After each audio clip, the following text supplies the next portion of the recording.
Ya, selamat pagi Romo Ramon dan teman-teman. Kali ini dalam perkuliahan Filsafat Pendidikan, saya Alphonse akan mempresentasikan tentang pendidikan menurut Al-Ghazali.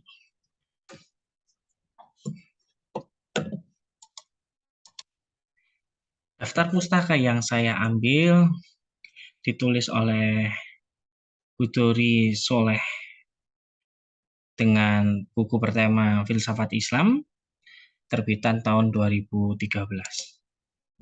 Ya, selayang pandang mengenai Al-Ghazali ini, dia memiliki pemikiran yang dipengaruhi oleh gaya Aristotelian dan Platonisme. Lalu dia juga seorang guru besar di Nidamiyah Baghdad. Lalu dia juga mengatakan bahwa segala realitas ini memiliki sifat yang empiris, metafisik, dan sekaligus berjenjang.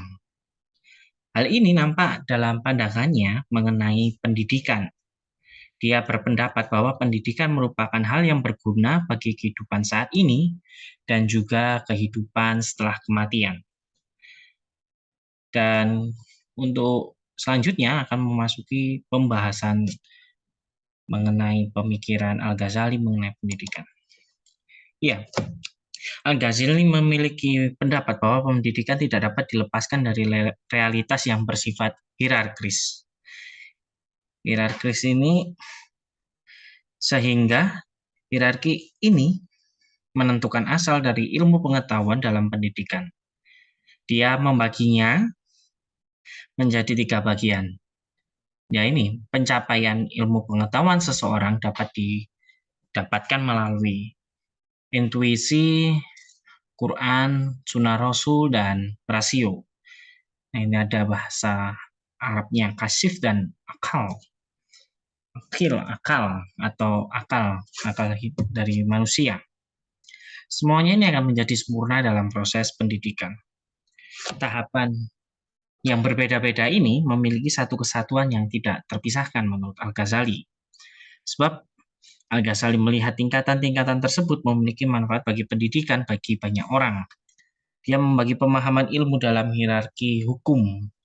Nanti kita akan lihat seperti apa hierarkinya, terlebih dalam pencarian mengenai ilmu pengetahuan melalui pendidikan. Dan pembagian ini menjadikan seorang murid mampu memahami tujuan belajarnya. Bahkan tujuan pendidikannya mengingatkan pada semangat peningkatan kapasitas diri dan kemampuan untuk bermanfaat bagi orang lain. Lalu ini yang dimaksudkan pembagian 5 hukum dalam pendidikan menurut Al-Ghazali. Ya, Al-Ghazali melakukan pembagian hierarki pendidikan yang tidak dilakukan manusia, diantaranya fardu ain, fardu kifayah, fadilah, mubah, dan majmuhmah. Kelimanya ini memiliki arti dan tujuannya masing-masing.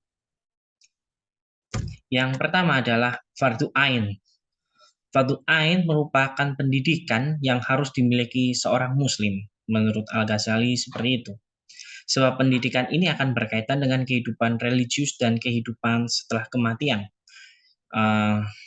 Ilm tarik al-akhiroh. Kalau saya tanya ke teman saya yang beragama muslim, ini artinya ilmu yang bermanfaat di kehidupan nanti atau di akhirat, seperti itu. Dalam menempuh pendidikan ini, ilmu yang diberikan harus mengacu pada kemampuan dan tingkat kebutuhan diri sendiri. Fardu ain merupakan pendidikan yang mengutamakan itikat, amalan, dan larangan. Jadi ini berkaitan dengan perintah agama dan harus dilakukan oleh orang-orang yang memeluk agama Islam. Terlebih tujuan dari pendidikan berbasis fardu ain ini merupakan bekal bagi kehidupan di akhirat nanti. Pendidikan ini memiliki usaha meyakinkan seseorang atas doktrin dan menemukan kepercayaan di dalam agama tersebut. Jadi melalui belajar tentang nilai-nilai dalam agama, mengamalkan nilainya setiap hari, itu akan memperdalam imannya dan mengurangi keraguan akan keyakinannya. Hal ini nampak dalam budaya sehari-hari, terutama dalam budaya ngaji. Kalau di tempat saya itu anak-anak kecil akan belajar membaca Quran, dimulai dari Iqra 1, Iqra 2, Juz Amma, dan sebagainya sampai khatam atau sampai hafal betul bacaan dan juga letak dari bacaan surah Al-Quran, seperti itu. Yang selanjutnya adalah fardu kifayah. Fardu kifayah merupakan pendidikan yang berkaitan dengan ilmu fikih dan kedokteran. Al-Ghazali melihat pendidikan ini harus didasarkan pada kemaslahatan masyarakat dan azas batas kecukupan.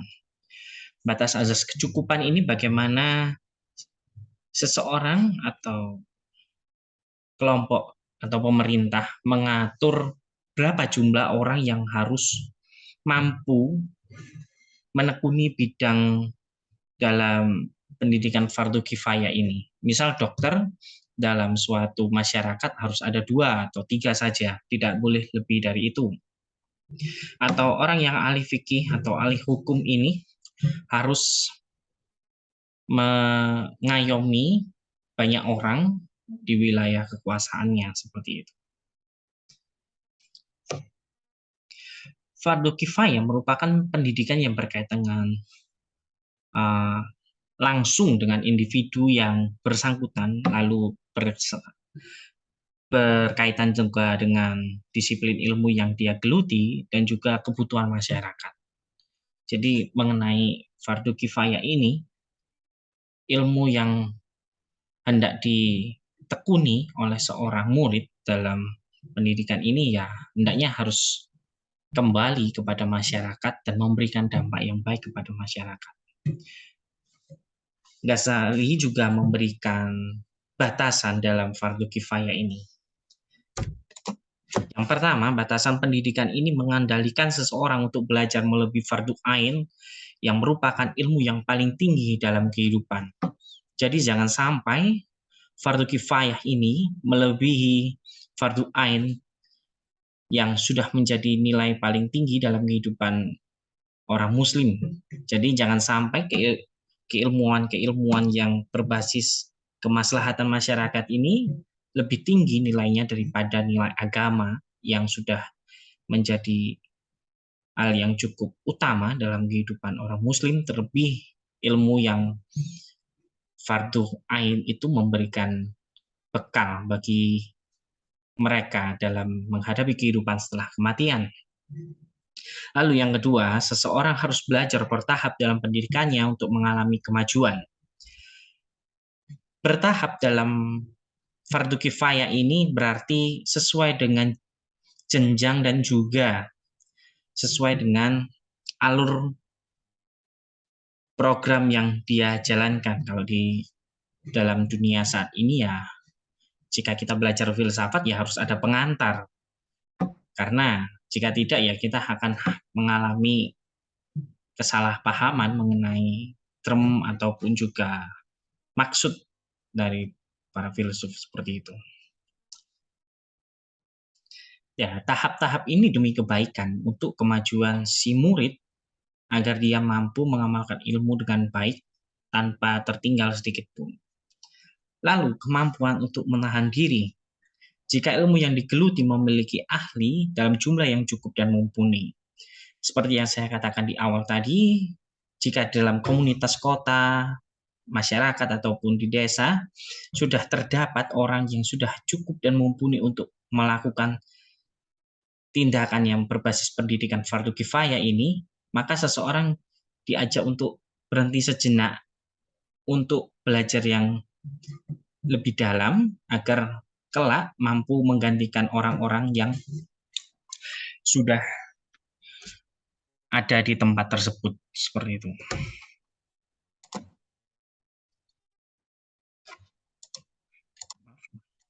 Oh, maaf, maaf.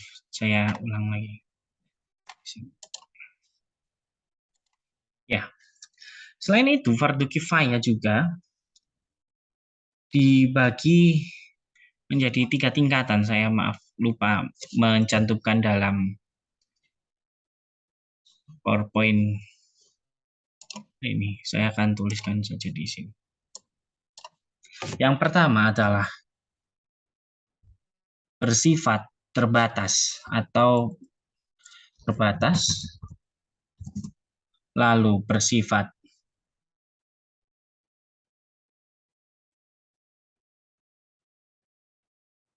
cukup,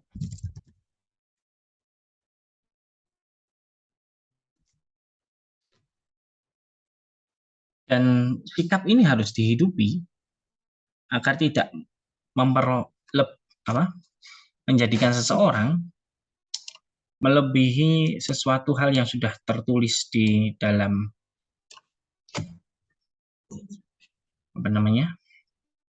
di dalam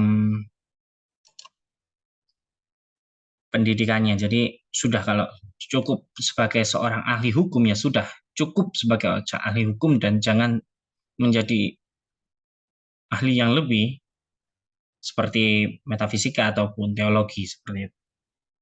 Dan pendidikan ini, fardu kifayah ini juga berkaitan mengenai metafisika teologi yang disebut ilmu kalam, logika almantik, aritmatika aljabar, dan juga kedokteran al-tabib, seperti itu.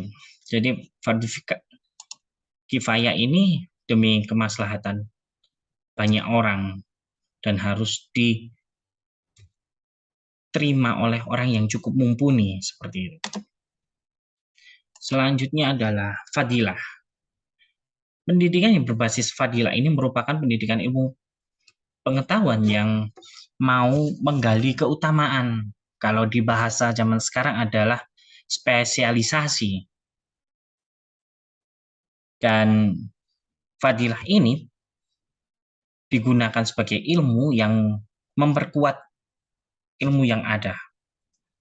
Ya, seperti yang kita ketahui, kalau sudah ada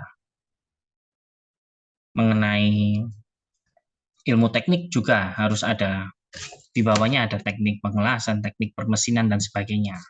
Saya menggambar gambar tentang seorang yang mengelas ini. Jadi di bawah teknik itu, bawah teknik industri tidak hanya ada teknik industri belaka, tetapi ada yang menyokong, terutama dalam teknik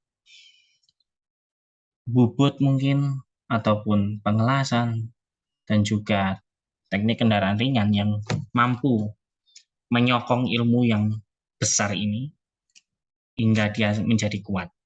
Itu adalah paham dari ilmu yang berbasis pendidikan fadilah.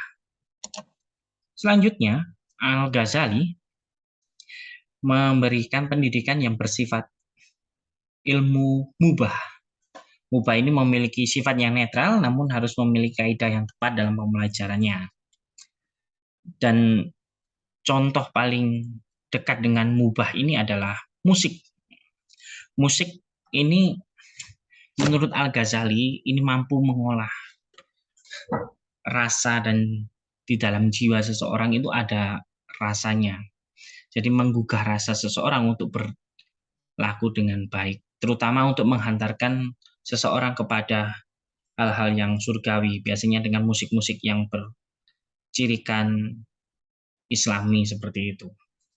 Mubah ini bersifat netral, namun bisa menjadi berbahaya jika mubah ini memiliki muatan yang mungkin vulgar, tidak senonoh, ataupun menghina. Itu yang menjadikan ilmu mubah ini tidak bermanfaat jika memiliki hal semacam itu. Dan kaidahnya tentu juga berdasarkan dengan ilmu-ilmu yang bersangkutan. Jika musik ya musik apa dulu, misal jika musik klasik ya harus ada standarisasi dan sebagainya seperti itu. Yang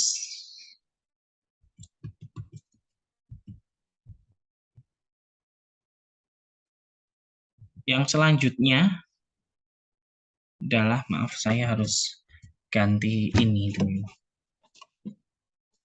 Ini namanya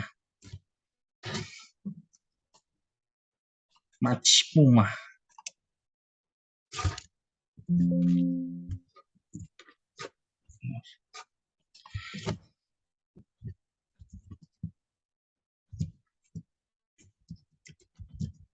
Majmumah.